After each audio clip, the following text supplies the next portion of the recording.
പ്രിയപ്പെട്ട സുഹൃത്തുക്കളെ, മോഹൻദാസ് ടോക്സിൻ്റെ മറ്റൊരു വീഡിയോയിലേക്ക് സ്വാഗതം. നമ്മളെല്ലാവരും വേൾഡ് കപ്പിൻ്റെ ലഹരിയിൽ അമർന്ന് ഇങ്ങനെ മുന്നോട്ട് പോവുകയാണ്. ഇനി ഏതാനും ദിവസങ്ങൾക്കകം ആരാണ് കപ്പ് ഉയർത്തുന്നത് എന്ന് നമുക്ക് തിരിച്ചറിയാൻ പറ്റും. ഞാൻ 1-2 വീഡിയോകളിൽ പെലെയെക്കുറിച്ചും മാറഡോണയെക്കുറിച്ചും വീഡിയോകൾ പോസ്റ്റ് ചെയ്തിരുന്നു. അത് കാണുകയും എൻ്റെ ചില സുഹൃത്തുക്കൾ വിളിക്കുകയും ചിലരൊക്കെ സന്തോഷം പ്രകടിപ്പിക്കുകയും കുറച്ചുകൂടി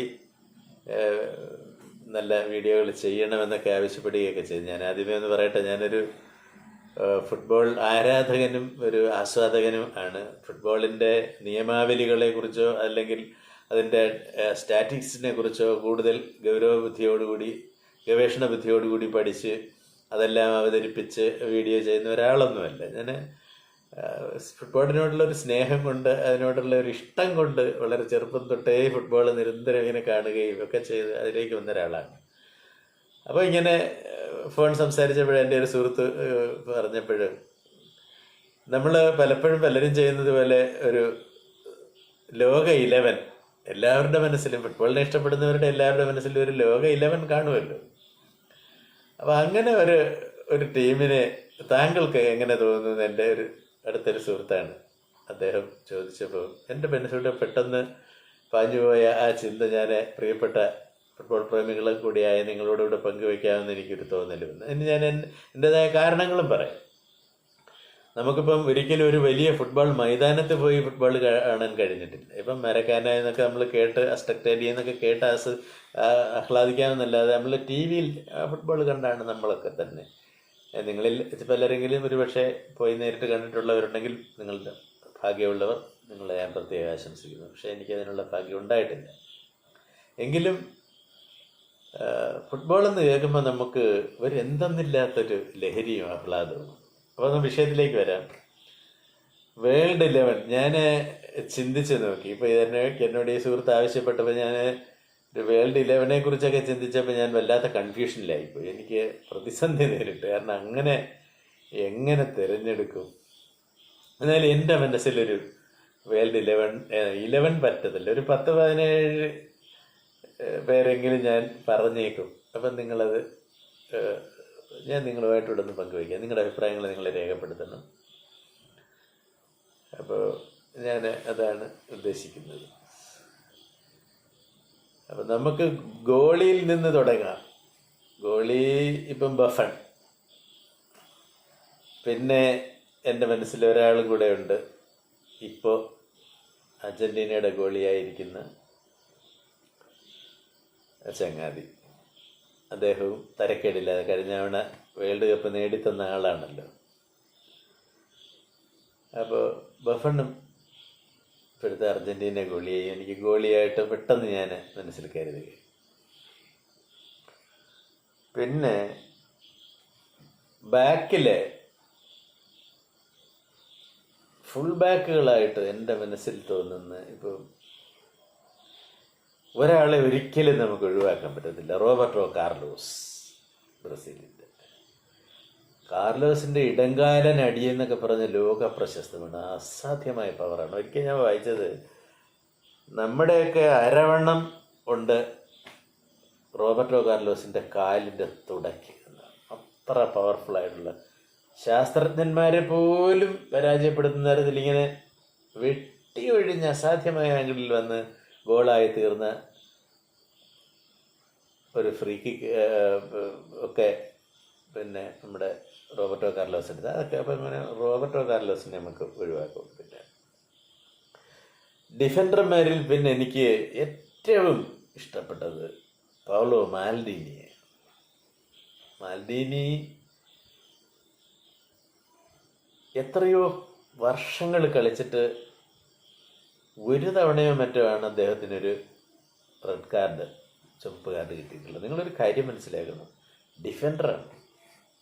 മാൽഡീനി ഹൃദയം കൊണ്ടും തലച്ചോറ് കൊണ്ടുമാണ് ഫുട്ബോൾ കളിച്ചത്. അദ്ദേഹം ഒരിക്കലും എതിർ ടീമിലുള്ളവരെ ചെന്ന് ചവിട്ടി വീഴ്ത്തുകയും അവരെ തൊഴിച്ചു മറിക്കുകയും കാലുയർത്തി അവരുടെ മുഖത്ത് തട്ടുകയും ഇങ്ങനെയൊന്നുമുള്ള ഒരു അതിക്രമവും കാണിച്ചിട്ടില്ല. ഒരു ഒഴുകി നീങ്ങുന്ന ഒരു മാലാഖയെ പോലെയാണ് മാൽഡീനിയെ എനിക്ക് പല കളിയിൽ തോന്നിയിട്ടുണ്ട്. അദ്ദേഹത്തിന് അറിയാം, ഇപ്പോൾ ഒരു ഫോർവേഡ് അല്ലെന്നുണ്ടെങ്കിൽ ബാക്കിൽ നിന്ന് ഒരാൾ കളിച്ച് മുന്നോട്ട് വരുന്നുണ്ടെങ്കിൽ ഇയാൾ ഓടിയാൽ ഇന്നടത്ത് ചെന്ന് ചേരും എന്നറിഞ്ഞിട്ട് മാൽഡീനി അവിടെ പോയി നിൽക്കും. അങ്ങനെ ഫുട്ബോൾ കളിച്ചിരുന്ന പൗലോ മാൽഡീനിയെ എനിക്കൊരിക്കലും അറിയാം. മിഡ്ഫീൽഡ് അടക്കി വേണം മിഡ്ഫീൽഡ് ജനറലായിട്ടുള്ള സിനദിൻ സിദാനെ എനിക്കൊരിക്കലും ഒഴിവാക്കാൻ പറ്റത്തില്ല. സിദാനെ കുറിച്ച് ഞാൻ അധികം വർണ്ണിക്കുന്നില്ല, നേരത്തെ നമ്മൾ പറഞ്ഞിട്ടുണ്ട്. അസാമാന്യമായ പന്തടക്കവും വേഗതയും നിയന്ത്രണവും ഹെഡ് ചെയ്യുന്നതിനുള്ള വൈഭവവും കളി മുൻകൂട്ടി കാണുന്നതിനുള്ള കഴിവും കളി ചിന്തിച്ച് രൂപപ്പെടുത്തുന്നതിനുള്ള എല്ലാം നമുക്കറിയാം. സിദാൻ ടീമിലുണ്ടെങ്കിൽ സിദാനിലൂടെയാണ് കളി മെനയപ്പെടുന്നത്. അങ്ങനെ സിദാന്. പിന്നെ എനിക്ക് വളരെ ഇഷ്ടപ്പെട്ട 1-2 കളിക്കാർ, ഞാൻ ആ ക്രമം അനുസരിച്ചൊന്നുമല്ല, മനസ്സിലോട്ട് വരുന്നവരുടെ പേരങ്ങ് പറയുന്നതേ ഉള്ളൂ. ഫോർവേഡുകളിൽ ലയണൽ മെസ്സി എന്തായാലും ഉണ്ടാവണം. ലയണൽ മെസ്സി ശരിക്കും ഒരു ഫോർവേഡ് അല്ല, അദ്ദേഹം മിഡ്ഫീൽഡിൽ കളിക്കുക. അദ്ദേഹം എല്ലാ പൊസിഷനിലും കളിക്കുന്നുണ്ട്, വളരെ ബാക്കിൽ ഇറങ്ങി വന്ന് കളിക്കുന്നില്ലെന്നേ ഉള്ളൂ. എന്നെങ്കിലും ലയണൽ മെസ്സി. പിന്നെ എനിക്ക് ഗോളടിക്കുന്നതിൻ്റെ അസാമാന്യമായ പ്രതിഭ, കാലിൽ ബാൾ കിട്ടിയ ഗോൾ അടിക്കാൻ മിടുക്കനായിട്ടുള്ള റൊണാൾഡോ നസാരിയോ എന്ന് പറയുന്ന ബ്രസീലിയൻ കളിക്കാരന്, അദ്ദേഹത്തിൻ്റെ കളി ഞാൻ പലതവണ കണ്ടിട്ടുണ്ട്. നസാരിയോ. പിന്നെ എനിക്ക് വളരെ വളരെ ഇഷ്ടപ്പെട്ടു ഫുട്ബോളിൻ്റെ മാന്ത്രികത കൊണ്ട് നമ്മളെ വിസ്മയിപ്പിച്ച ഒരു യഥാർത്ഥ ഫുട്ബോളർ ആയിട്ട് നമുക്ക് കാണാൻ പറ്റുന്നു. ഒരിക്കലും മറക്കാനാവാത്തൊരു കളിക്കാരുണ്ട്. ഒരിക്കൽ ഇംഗ്ലണ്ടിനെതിരെയുള്ള ഒരു ഫ്രീ കിക്ക്, ഒരു ഇലപൊഴിയും കിക്ക് എടുത്ത്, നിങ്ങൾക്ക് ആളിനെ മനസ്സിലായി കാണും, ഒരു നിഷ്കളങ്ക ചിരിയോടുകൂടി പാഞ്ഞിങ്ങനെ നടക്കുന്ന റൊണാൾഡീഞ്ഞോയെ നമുക്ക് മറക്കാൻ പറ്റില്ല. പിന്നെ സ്പീഡിൻ്റെ ഇപ്പോഴത്തെ മിടുമിടുക്കനായ കിലിയൻ എംബപ്പെ അല്ലെങ്കിൽ എർലിൻ ഹാളണ്ട്.